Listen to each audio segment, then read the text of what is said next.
Não, ele não é um craque, mas eu não consigo entender o sumiço dele nos planos da comissão técnica na temporada passada.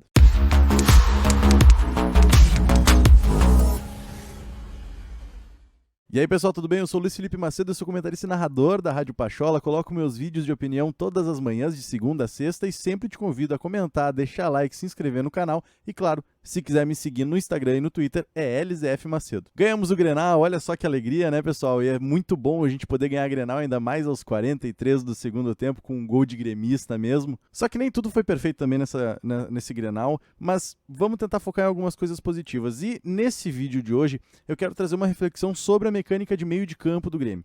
Porque o que acontece? Quando saiu a escalação do Grêmio, antes até de sair essa escalação, a gente estava meio que tentando especular como é que seria essa configuração de meio de campo. Talvez aparecesse um Lucas Silva para tentar dar um pouquinho mais de consistência defensiva, apesar de ele não estar sendo tão bom assim, sendo o primeiro volante do Grêmio. Mas o Renato colocou um time mais construtor, um time mais pra frente. O Maicon, o Matheus Henrique e o Pinares ali centralizado. Então esses três eram os caras do meio de campo, com o Alisson aberto do lado direito e o Ferreirinha aberto do lado esquerdo. Tenho muito a falar sobre as atuações, principalmente do Ferreirinha, que é um cara que desestabiliza a zaga adversária. Mas é interessante a gente comentar aqui que com esses três caras principais ali, Matheus Henrique, Maicon e o Pinares, eu confesso pra vocês que quando saiu a escalação do Internacional eu até fiquei um pouquinho receoso ali, porque o Inter veio com um meio de campo muito preenchido. Tinha 5 jogadores de meio de campo. E não era aquela escalação 4-2-3-1. Não, era quase um 4-5-1 praticamente mesmo, recheando esse meio de campo. Só que a qualidade técnica dos jogadores do Grêmio também se sobressaiu ali. Isso é muito importante de se ressaltar, principalmente aqui pela atuação do Maicon. Por quê? Porque o Maicon é um cara que chama a responsabilidade pra ele. Ele pode não estar mais no seu auge, pode não estar mais desempenhando da maneira como a gente já viu ele desempenhar, mas ele é um cara que chama a responsabilidade e faz o jogo girar, faz o jogo funcionar. Só que a certa altura do segundo tempo sai o Maicon do time do Grêmio, o Matheus Henrique recebe a faixa de capitão e aqui fica um comentário importante sobre o aspecto de liderança que é importante aqui na figura do Matheus Henrique, que a gente sabe que não está no seu melhor momento técnico, mas que ao mesmo tempo o grupo confia muito no Matheus Henrique e ele tem uma importância de liderança muito grande. E aí entra o Darlan.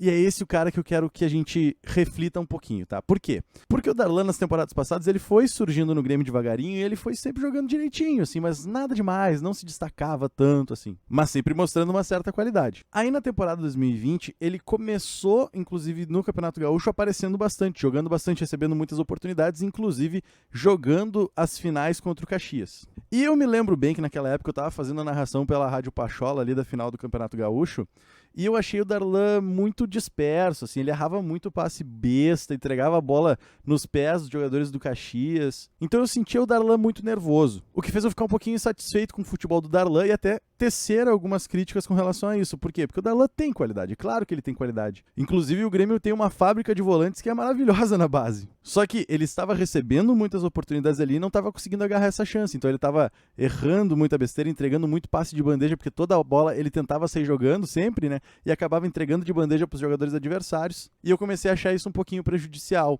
E defendia então que ele não fosse mais a primeira opção, mas que continuasse no banco. Só que a certa altura da temporada passada ele parou, inclusive, de figurar no banco de reservas do Grêmio. E aí eu já acho que tenha sido um pouco exagerado. Por quê? Porque naquele momento específico ele realmente não estava desempenhando da melhor maneira. Mas isso não significa que ele não fosse um bom jogador, isso não significa que ele não fosse útil para o time do Grêmio. Tudo bem, é difícil disputar a vaga ali com o Matheus Henrique, com o Maicon e tudo mais.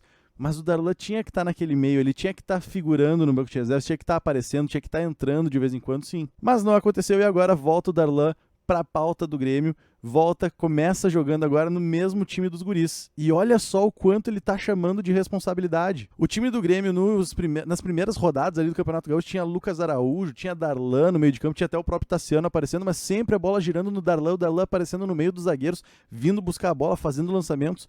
No jogo contra o São Luís, ele fez 2-3 lançamentos nas costas da defesa. O próprio gol do Léo Pereira surgiu de um lançamento do Darlan, buscando as costas da defesa. Então ele é um cara que tem uma visão de jogo muito interessante. E mais, apesar da pouca idade, ele também exerce um aspecto de liderança, justamente sendo demonstrado isso do ponto de vista técnico, porque é ele que tenta trazer a bola sempre com ele. Ele vai lá no meio da zaga para buscar a bola, ele toca, ele aparece de novo, ele vem receber.